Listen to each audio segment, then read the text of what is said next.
Hello, everyone. Welcome back to another episode of Functionally Autoimmune. I'm so happy that you're here with us today. I have a fantastic guest on the show. With me is Dr. Sophia Dinn.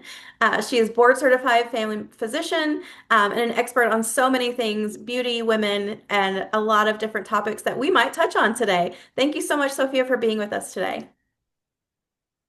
Thank you, Brandi. I am also very happy that we're talking, and I'm very interested in what you talk about, autoimmunity Yeah, also. So thank you for abs- having me.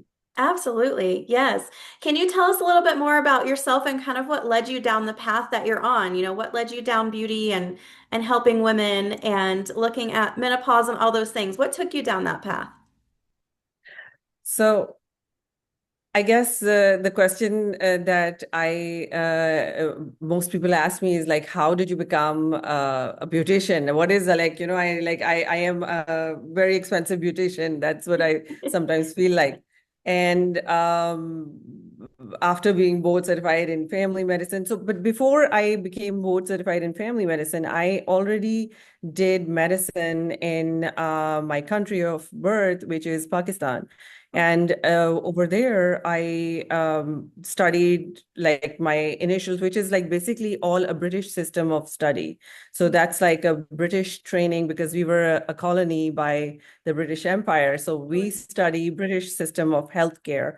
So I was very fortunate to have, studied that. And before I came to United States, and then in United States, I retrained and entered family medicine, which is one of my favorite residency programs and trainings in United States because it focuses on the entire family, not just one person, but like from mom and dad, children to grandparents. So Yeah. it's like a geriatric training plus pediatric training and motherhood. They train you in GYN, and then they also train you in menopause, perimenopause, and andropause, which is something that a lot of other residency trainings do not focus upon. So I was very fortunate to have had like that very comprehensive training in United States. And then I entered into the hospitalist training right after my residency program. So I was a hospitalist where I took care of acutely sick people. Mm. And my work was appreciated a lot over there. And I got a chance to study in detail. And I took over the care of people in a nursing facility and rehabilitation. So I did a lot of geriatrics for 6, 7 years. I feel like my life has been like divided into like 6 and 7 year periods of Yeah. like different trainings. And approximately 12 years ago, I stopped my geriatric training the way it is currently being practiced. And I tell everybody that I saw the dark side of medicine when I was training in geriatrics. And that's where I turned around and I started doing something for myself. I was also personally aging around that time. I was in my 40s, things were beginning to fall apart. Yeah. And I was like, what is happening to my body? My system is not that energetic and well oiled anymore. And I know that all women come to that sputtering where the engine is sputtering and you're like, oh my God, today I'm with energy. Tomorrow I'm like fatigued and like things are not moving for even myself. So that's when I started focusing on perimenopause and menopause and the fact that your skin is disintegrating, what to do for your skin, for your hair, and what are the things that are natural, what are the things. So I studied a lot of integrative medicine and also a lot of functional medicine. And I also trained in a lot of energy devices, which were FDA approved and cleared. Mhm. So I kind of like did a 10-year in-depth training in this area, which is like very new. It's a new field of study. It's like longevity medicine, how to keep your system lasting you for a longer period of time. Yeah. Um, And that is, like how to reprogram people and how to, and it also allowed me access myself because I was able to do that for not only for a lot of other people, but for myself. Yeah. And, through our own selves, we learn first that what is going to work and what is Yeah. not going to work. And so that's how I became who I became, which is basically I do a lot. I help women primarily lift their bodies out of perimenopause or any kind of pause. Because one thing that people do not understand, I mean, and now we're getting it, we're getting it, by the way, but we did not understand this in the past, Yeah. is that menopause or perimenopause is an all system pause. Mm. It's not just the pause of your fertility. It's not just a pause in your hormones and stuff, which of course it's a part of the pause that, the signs and symptoms of it is that either your periods are coming too close together or they're not happening or there's like issues with your periods. So they all, so they say that, okay, it's a period problem. Mm. Meanwhile, it's not a period problem alone. It is like an all system problem. Your immune system is pausing, your brain is pausing, your energy is pausing, your muscles start hurting. So there's like your sleep gets completely destroyed. Yeah. So and your metabolic system is pausing. The worst thing that happens to women is that they're like, we're eating fine, we're sleeping fine, we're exercising like whatever, and we are continuously gaining weight. We cannot get rid of that weight. Our cholesterol is through the roof. Whenever you do your blood works, your doctors offer you five different kind of medications because they're like, Yeah. we don't know what's going on with you, because they don't understand that this is like an all system pause, including an immune system pause. It Mm. is an immune, like your immune system also starts pausing around that time. This is perimenopause, and menopause is the period of time when most women develop cancer because your immune system is weak. It can not clear out dysfunctional cells, which become and end up become taking hold in different organs of your body, and you can't clear them out. So we had to learn a lot of different things. I tell everyone that in my 40s, after becoming a doctor several times over in different fields of study, I also ended up having to learn nursing because I wanted to be able to set up the infusions by myself without needing extra people to come in and help me. So, yeah, that's what I do. I know I do a lot of things and I'm throwing a lot of things at you, but that's the course of my life that, I work in longevity medicine. So, longevity medicine is like how to keep your entire body together Yeah. and help stay in that body for a period of time before without it falling apart, Yeah. without it being a victim to different diseases that are all set. I tell everyone that there are several ways that the cookie will crumble, but there are very few ways that the cookie can be kept together. Cookie meaning your body. Yeah. And that's it. So I do a lot of things. And the reason any good longevity medicine doctor does well is the only doctors who do very well in our field are the ones who are trained in different areas. So you're not just taking care of somebody's skin. You are also taking care of their internal organs. And you're not just taking care of their internal organs, you're also looking at them and seeing that, they are still attached to versions of self that they like best, that work the best for them, because every human has a purpose that, like, Brandi, you have a purpose, that your purpose, I'm not aware of that purpose, but whatever that purpose is, Mm.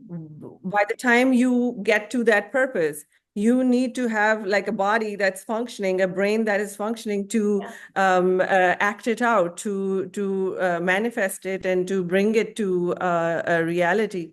Yeah. And most people, by the time they meet their purpose, they're like almost half of them is already ready to disintegrate. So they Mm. don't have that energy. They don't have that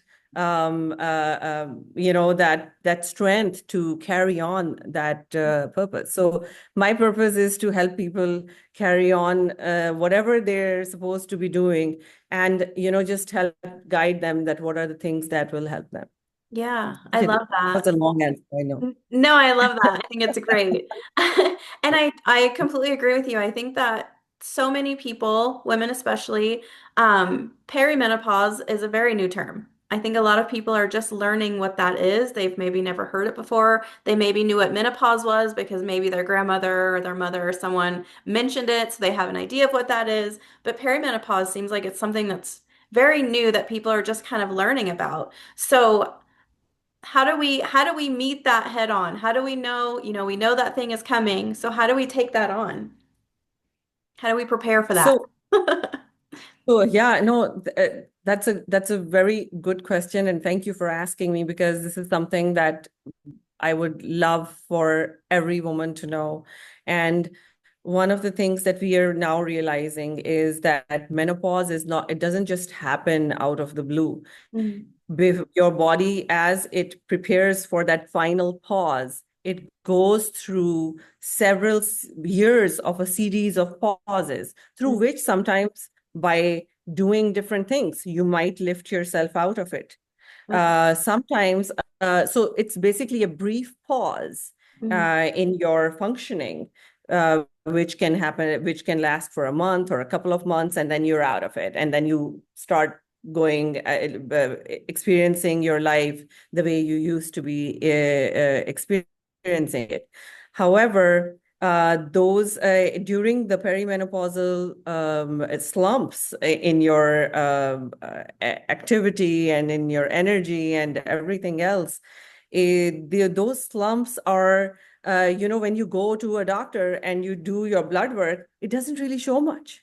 mhm. It is more a constellation of symptoms Yeah. rather than something that is visible on a lab work. So when you go to your primary care or your GYN, for instance, or something, and you complain about this and that and sleep and constipation and this, and they check your blood work and everything turns out fine. They're like, dude, everything is fine. What are you talking about? Yeah. It must be in your head. And especially if you go to a guy who has never experienced a period in his life or any pain in his life, Yeah. and here you are having a period like every 2 weeks, those guys have no clue. They can't identify with you. Mm, So we have been gaslit right. in the Yes, medical exactly. industrial complex, because it's not their fault as much, also because nobody knew. It's not Yeah. just, so we're getting some grandmother must, and plus on top of everything, women are secretive about this. Mm, yeah. Women would maybe pass on this information to their daughter, but like, we are not where we whisper about our problems. We Mhm. whisper about our sexual problems. We whisper about our different issues that happen to us during our pauses. Sometimes you can get into a slump right after childbirth. Mm, Right after childbirth, your body can, childbirth for a young woman in her 30s is like a car crash happening to a body. yeah. You're creating new life, but in the process, your own body is going to be destroyed. But a woman's body is capable of miracles. Ever since we are also, we can bring in life. So Yeah. we are capable of the miracle of healing ourselves. Mm, So women will, when you're younger, you will be able to reverse and get out of that slump, and start your life again, and even have multiple pregnancies. But in the new reality that we live in, that called the 21st century, we women are living longer. mm, And women are spending more than half of now at least 30 to 40 years of their life in post-menopausal existence, where nobody understands what happened to them. yeah. So they get used to this suffering. Like all our ancestors went through this. And I can't believe that they went through this and they never complained. And meanwhile, we're a little different. We're like, what's happening? Why am I feeling like this? And then how to get out of this? So there are so many ways that are currently available for women to help them get ourselves out of that brief pause. Basically, what we are discovering right now is that your body is going to stay in this period of perimenopause for at least a decade before the actual pause happens. So usually it may start at 40, 41, 42, and it will stop for you like in by the time you're 52 or 53 suddenly. And then when you stop, one of the physical symptoms that you will be able to tell that you're in perimenopause when you go to your primary care or your GYN, they want to wait for you to not have had a period for a whole 1 year before they label you as menopause. Oh, And then your postmenopausal journey starts, which in the United States at this time, women do it completely helplessly. mm-hmm. There is Yes. no help. There is no help. There is nothing out there. Your insurance is not going to give you nothing Yeah. for that. You will have to find providers. You will have to find doctors who have trained themselves. And so nobody's trained. So they're not even training doctors during residency program or even in med schools. They now are going to start adding certain chapters on actual women's health.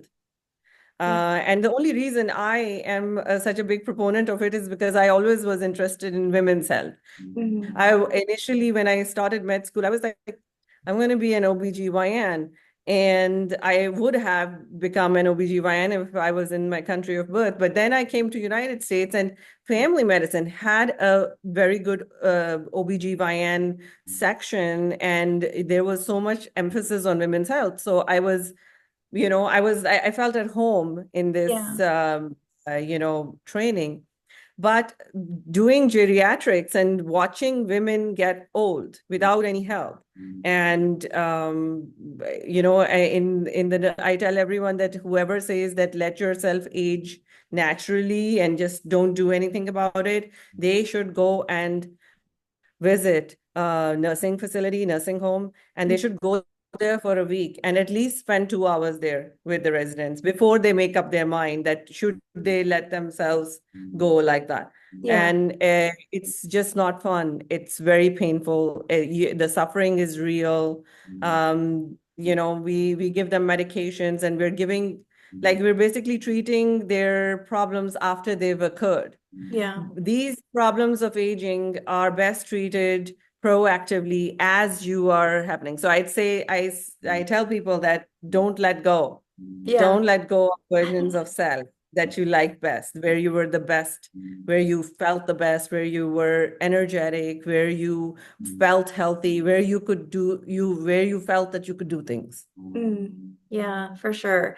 No, I And I know. can talk for I know I love we're just it. recording for half an hour, but I could talk for I love it. It's great information.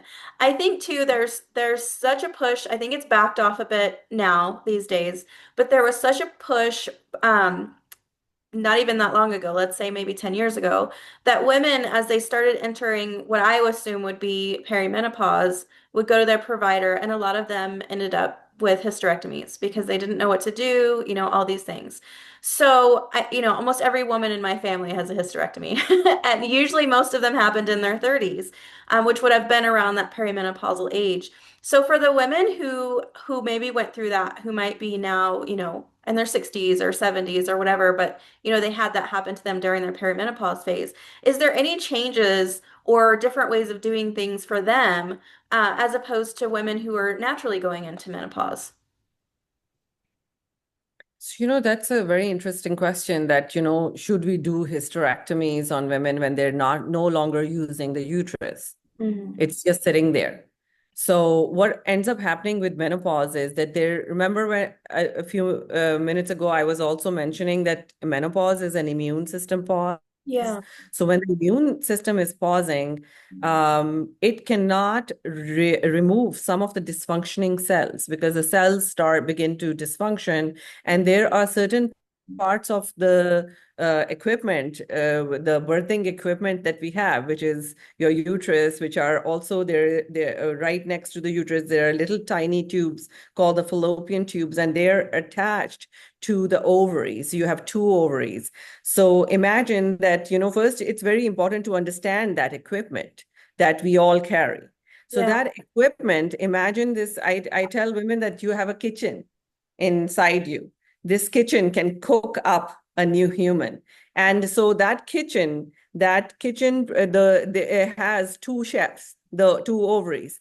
The two ovaries generate the eggs that need to be fertilized, right? So once and imagine those two chefs creating two eggs, one or two eggs. So, sometimes one ovary creates an egg, and next month the another.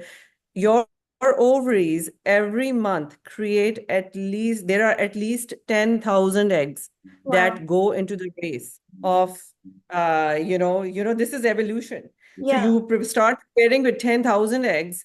It's a marathon race. All the eggs will run, and there's only one code, one genetic code that's gonna be the winner. Yeah. There's natural selection. So one code will come up and say, okay, fertilize me. And then your uterus, which is the kitchen where Mhm. everything will get cooked, Yeah. lays down this 12 course meal waiting for the arrival of someone Yeah. to, create something for us. And when this arrival doesn't happen and that code doesn't get fertilized, your ovaries and your uterus becomes completely, it's like a kitchen. Imagine you setting up a meal, 12 course meal for the person who, that you're seeking, and Mhm. the guest never comes. Yeah. And or the guest comes and never gets to that meal. What Yeah. ends up happening after a couple of days, that meal gets ruined Mhm. because nobody consumed it, and your system throws it out of your system. Mhm. And the chefs start the regeneration for the next month. Yeah. The what code will win.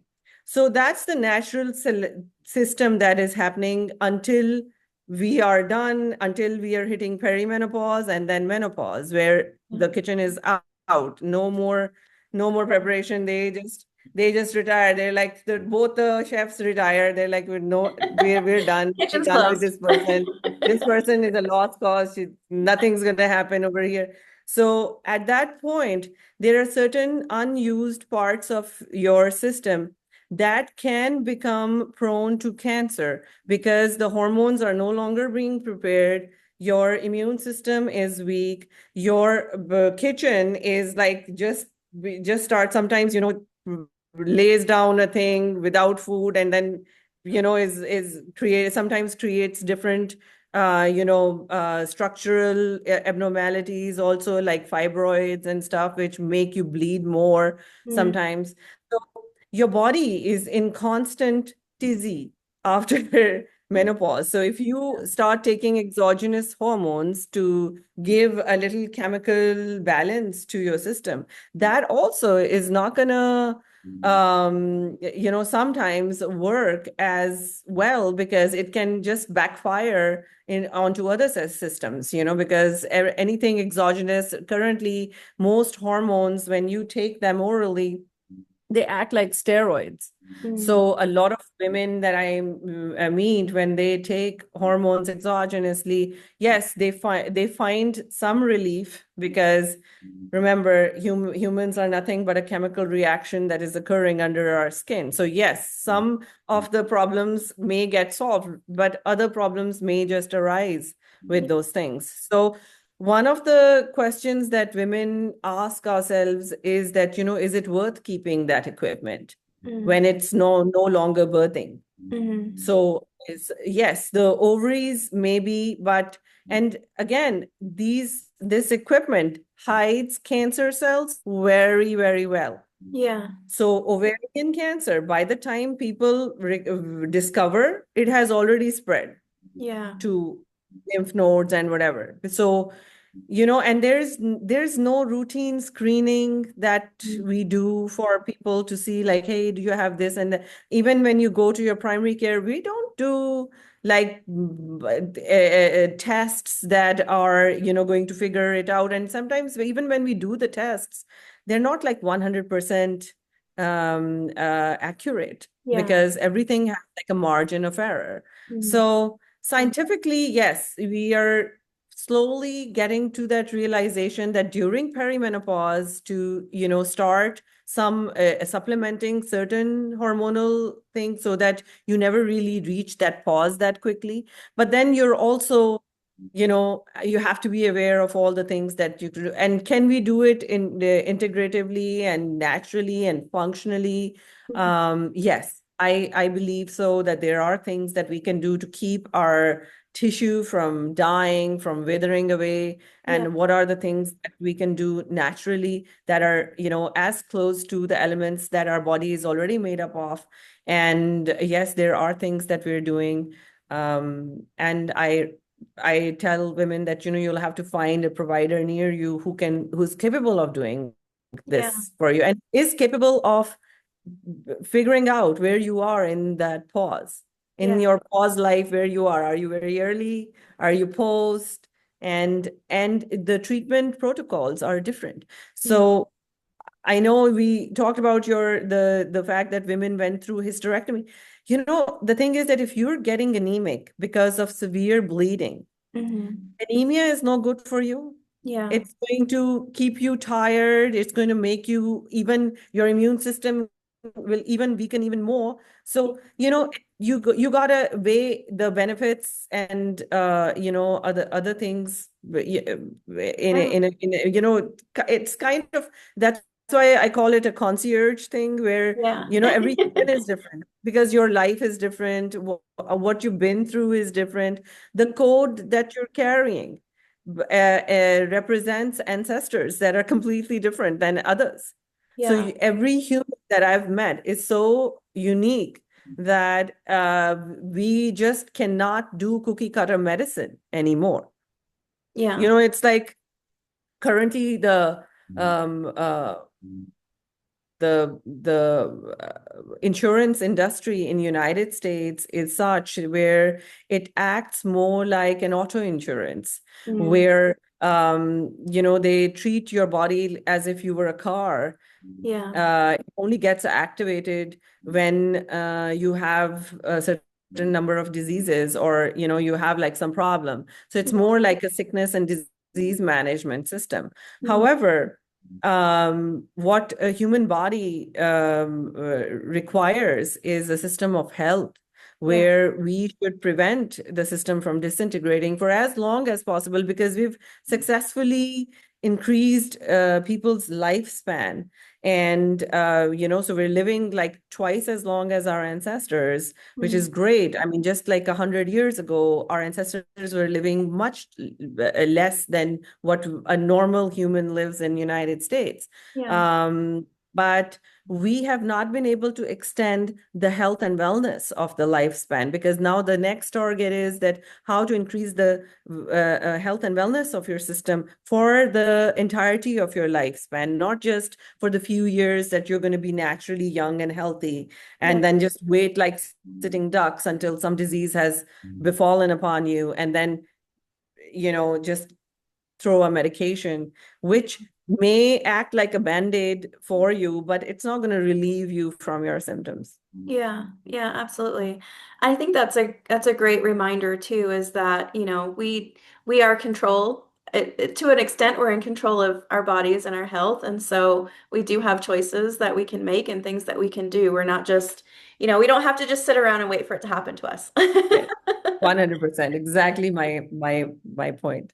Yeah, absolutely. So I have to ask, are there preventative measures? Are there things people can do to either ease their way into perimenopause and menopause, to slow it down, make it happen a little faster? Are there things that people can do to kind of make that a gentler transition? I tell people, don't even transition into perimenopause. Yeah. Stop. Keep yourself lifted. Yeah. think of your body as the temple that you are going to be in for in this lifespan, in this physicality that you are, this dimension that you have been born in. Mhm. Your consciousness is care is resides inside this vessel, Yeah. and your one of your cardinal responsibilities is to protect this vessel from disintegrating. Yeah. And perimenopause or menopause or disease, whatever, I go through your journey, but go through your journey knowing that there are now tools that will give you agency over your system. And it is up to you to go and get it. Now, the thing is that your insurance companies may not cover this, because your insurance company will cover your disease, but not your health and wellness, Hmm. not your longevity. Yeah. So all of your health, your wellness, your longevity, your beauty, all of those things are out-of-pocket expenses. Yeah. Absolutely. So yes, there are things that we do for people, but again, it's like a spectrum of things that you may need. Every human is different because where you are in the past. So you need to go and see somebody who will be able to. So if it is a hormonal problem, you do hormone. If it is a metabolic problem, you do something else. If this is a, hair and skin problem, it's something else. If Yeah. it is a brain problem where your brain is not perceiving you the way it used to perceive you, and now you are depressed or anxious or worried, that is a different problem, and that also has things that we can do for Yeah. you. I love that. That's great advice. Thank Before we you. run out of time, I want to make sure that we have a few minutes to find out where people can find you, where they can reach out to you. I know we talked about you have a podcast as well, so where can people find your podcast? I want to make sure we can give anyone access that is interested or likes what they hear and are like, I have to call her because I need all the help. Come and see me. So my physical location is in New York. I am in Westchester, New York.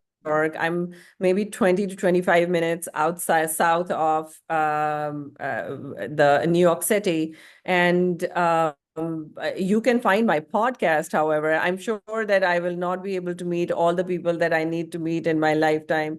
However, you can find my podcast on all platforms. I recently rebranded it. Initially, I used to call it Anti-Aging with Dr. Giovanni. Dr. Giovanni is my pseudonym for social media. And Dr. Giovanni is basically because my company is called Giovanni, and I am the doctor at Giovanni, so people call me Dr. Giovanni all the time. But my podcast is now called Bathroom Diaries. And the reason I call it Bathroom Diaries is because women spend a lot of time in the bathroom. And it is like that space where you are faced with yourself and with your problems. So whether it is your gut problems, whether it is your period problem, whether it's your urinary incontinence problems, or whether it is your sexual dysfunction problem, or whether it is perception of self problems, or where you are not able to see, where you're not connecting with versions of self where which make you happy, whatever problems are there, we talk about it. It's like nothing is off the table for us, and we want to just go through I want to be inside your brain when you're sitting inside when you're in your bathroom. I Yeah. want you to hear me. So when you say bad things to yourself, I want my people to hear me that no, this is not bad. Yeah. Just, you're thinking it, you're letting something else enter you. So you gotta keep yourself out of that slump that all women face. We all go through that. And we all have to lift each other out of that. Yeah. So, but in the bathroom, you're by yourself. So that's where Bathroom Diaries, that idea came, that I'm like, I'm going to do the Bathroom Diaries, and it's for women. And it's going to be your conversation with your doctor. I love that. That's fantastic. Well, thank you, Sophia, so much for being with us today, for sharing all this fantastic information. I think it's so beneficial and helpful. There's so many women out there who are struggling that I know are going to be really happy to hear all of these things, and it's going to help them a lot. So thank you for what you do, and thank you for joining the show today. Thank you. Thank you. Yeah, and thanks everyone for listening to another episode. If you are looking for Dr. Sophia Dinn, I will put all of her information in the show notes as well, just in case you weren't able to write that down. So you can find her podcast, you can find her, and all of her wonderful information. So thank you again for listening.